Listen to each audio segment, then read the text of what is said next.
welcome to Davita's Stamp and Spot. Hopefully you'll be watching this video on Tuesday. With the storms coming through last night and I don't know what else, my hands just wouldn't work well enough to do a video.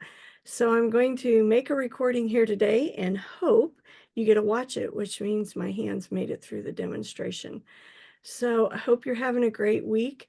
Hope you're surviving the storms here in the Midwest. We've had quite a few of them lately.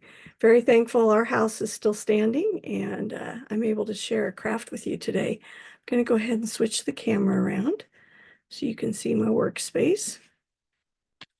And I wanted to create, well, actually, I saw this idea, thought it was a beautiful card, and decided I would just share it with you today. So let me show you the pieces and parts that I'm using. This is a piece of 6x6 paper. I'm going to cut it to 3 3/4 by 5. And then I have this piece of white that's 3 3/4 by 5. So these two pieces will be the same size when I'm done. This piece is 5 1/4 by 8, and I scored it at 4, so in the middle. And then this is our normal card base size, 5 1/2 by 8 1/2, and I scored it at 4 1/4. I have to say, I don't know that I ever thought I would mix crushed curry with fresh freesia, but with this paper, I think it looks really pretty. So we're going to start by cutting this paper down. Sorry if you can hear the mowers outside. Nobody was mowing when I decided I was going to try to create my video. It's usually the way it goes. So what I found with this idea was that you want to keep in mind what part of the paper you want. What do you want to have showing? Since we're cutting off an inch from top and bottom, I think I'm going to do that first. And I think I'm going to do a 1/2 inch from both sides. So I'll cut a 1/2 inch off this side, flip it around and do a 1/2 inch on this side. So it should be right at 5 when I get done.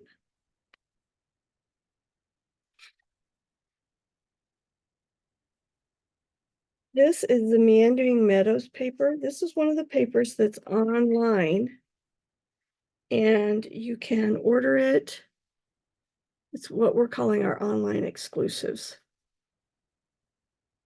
Oh, I think I like it just like that. Okay.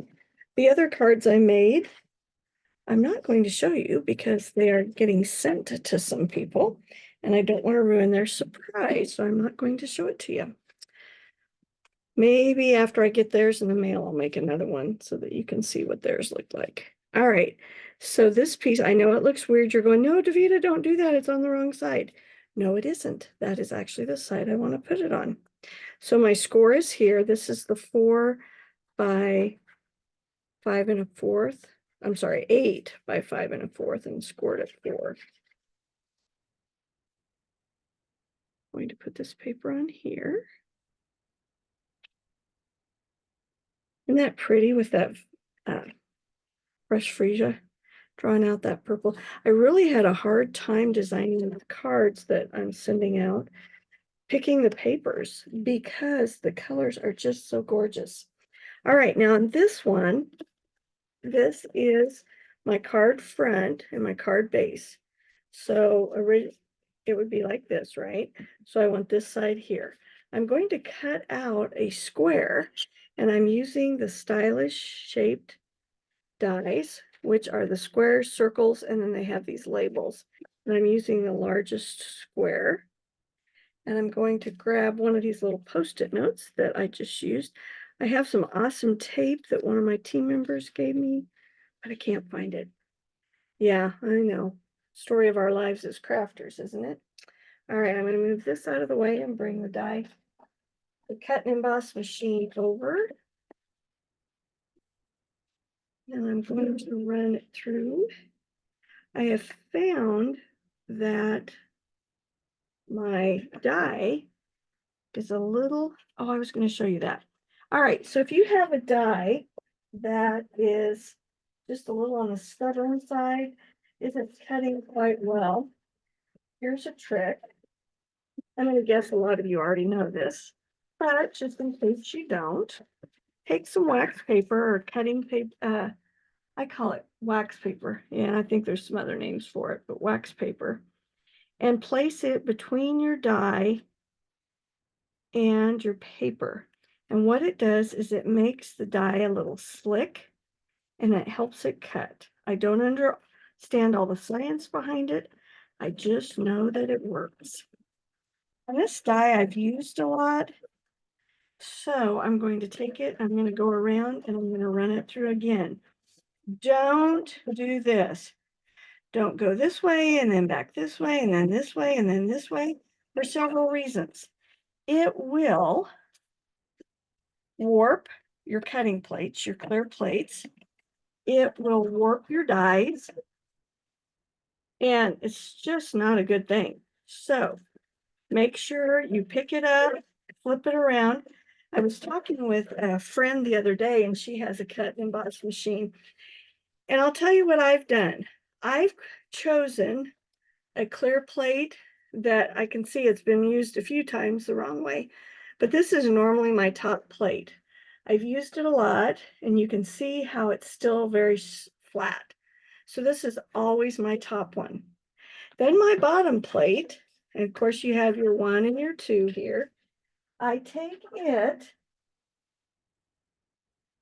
and I flip it over this way, then this way, and it helps keep it from warping. So you don't have to do it every time, but just kind of keep in mind, oh, hey, I've done that a few times. Flip it over the other way, and it will help keep your cutting plates flat. I know there's a lot of ideas out there for different ways to fix your cutting plates, put them in the oven, or all that kind of stuff. I've never really tried it. Sure, it probably works. All right, now I'm going to set this aside because I can use that on another project. But here's the front of my card. All right, so there's one little tip for you. And I noticed I was cheating and I was going back and forth because I was in a hurry on those other cards and it started warping my die. So definitely makes a difference if you do that. Okay, we're going to come back with this piece and it is going to go inside like this so that the picture shows in the front. Isn't that pretty? I love this meandering meadow. I just pulled out one of the new papers. I think it's called Thoughtful Journey. I think I'm mixing up the papers and the die set and the stamp set. I'll have to pull it. I was going to do that, but then I decided I wanted to use a little more of this paper. So I'm using the Meandering Meadows. All right, so it's going to go like this. So now I want to decorate the front. And I want this card to be for, I think I'm going to use this one for a birthday. So I grabbed Celebrate You. It is out of the Adorning Hearts stamp set. Here it says Celebrate You. I really like the font. I think it's a very pretty script or font, same thing. All right, so I'm looking at my paper here. I got to decide what color to stamp. I think I'm going to go with the shaded spruce on this, one of the greens. And stamp it, I'm going to stamp it over here on the edge.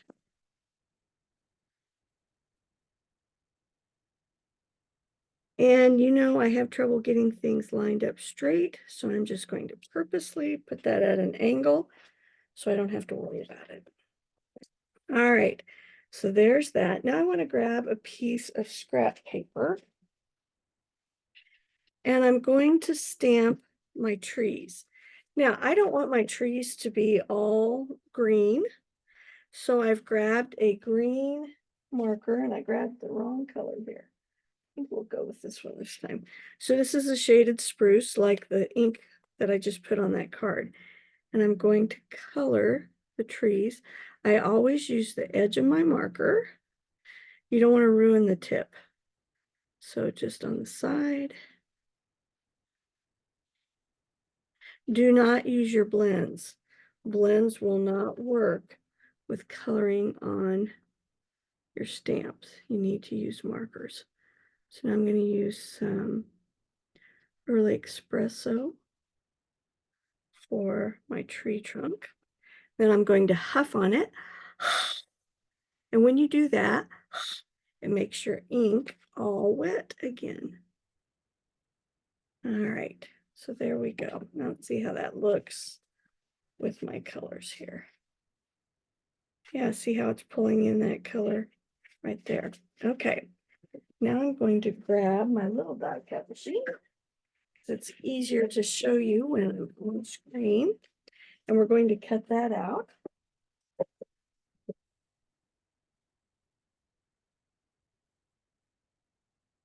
All right, my hands are just not happy. So with the little machine, we need 1 and 2. And then I'm going to grab the dies. This is from the In the Grove. I guess I didn't show you that. Grassy Grove. And I've stamped these trees. Oops, sorry. That light always gets us, doesn't it? These trees here. And then I'm going to use the dies, Grove dies, to cut them out.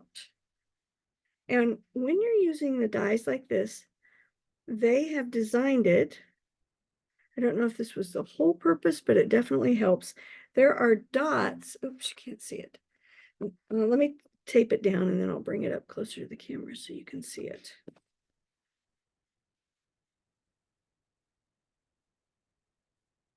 All right, so there are little holes here at the bottom of the tree, and I'm making sure I can see that brown ink through those holes.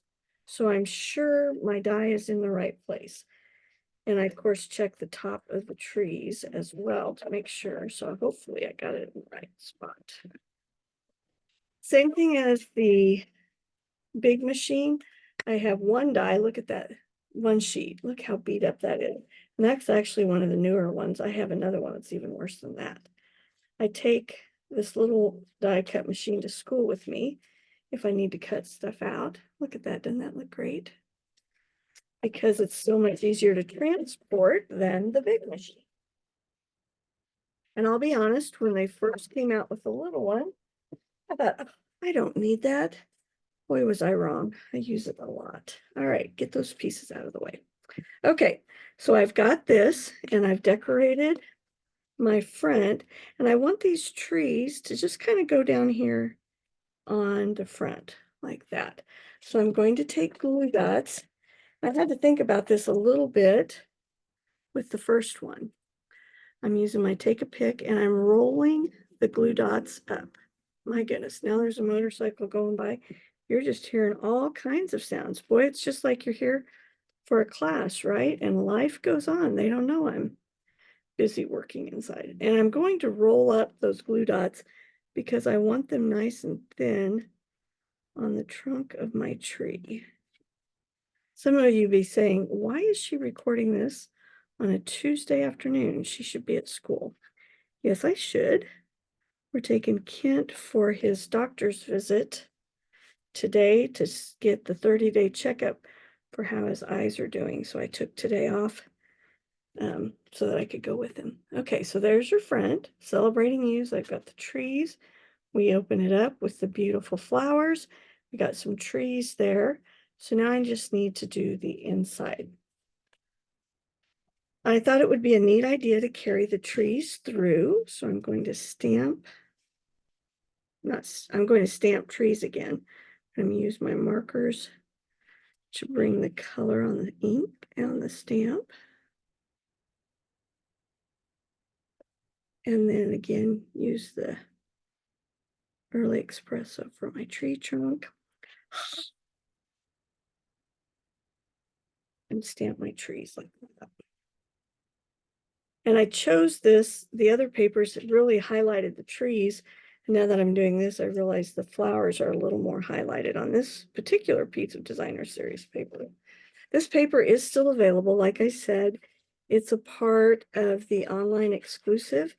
That portion of our offerings is getting larger. They even put some products from the catalog that just retired over there so that we still have them available, but they aren't in the print on the catalog. All right, so did you see what I did? I use scrap paper trying to save, and I've got a printed line there. So I'm probably going to do another tree and put it on there so when they open it up, the tree is there. Because I really don't want them seeing that line. I didn't even think about that. You guys ever do that? You make a blender and then you go, well, now what am I going to do? All right. And I think I did that last week with my video. I had some blenders as well. Doesn't that look neat? Simple to do, but this paper, I think, just really makes it look nice. And of course, I need to put my name on the back and I'll stamp it. Just a reminder, my open house and retired merchandise sale is Saturday, May 18th. The extravaganza is in the morning and the open house is in the afternoon. Open house is from 1 to 5. The extravaganza is, I believe, 9 to 11:30. And with the extravaganza, we're going to play games. Everyone's going to have opportunity to win some amazing prizes. You'll get to shop early. And if you do not want to do the paid event, the afternoon open house is free from 1 to 5. And guys, I'm cleaning out. I just had 3 Stampin' Up! Size boxes full of stuff that I put ready to sell. So it's definitely going to be worth it. Almost everything is anywhere from 45 to 55% off.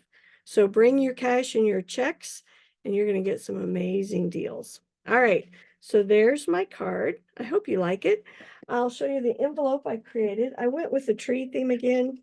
I could also do flowers. But since I have the trees here and the inks, I think I'm going to keep with that. For those of you that enjoy Kit and Cup, I'm only going to be able to do one this month. I have a ton of family and friend things going on. So the only Kit and Cup is going to be May 21.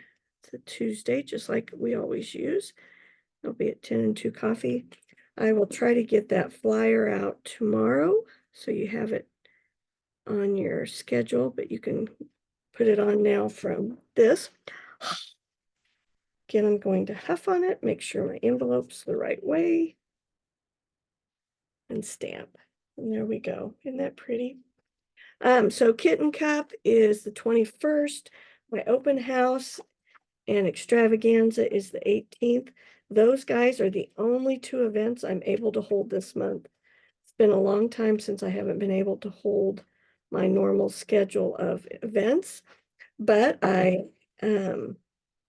no, there's just way too many things going on and I can't fit everything in. So as I always say, family comes first. So family it is. All right, so there's my envelope. Here's my card. Hope you've enjoyed this project. Remember, if you're planning on coming to the open house or the extravaganza, let me know you're coming. You get your first door prize tickets before you even show up. Hope you enjoyed the video. Sorry again, I wasn't able to work last night.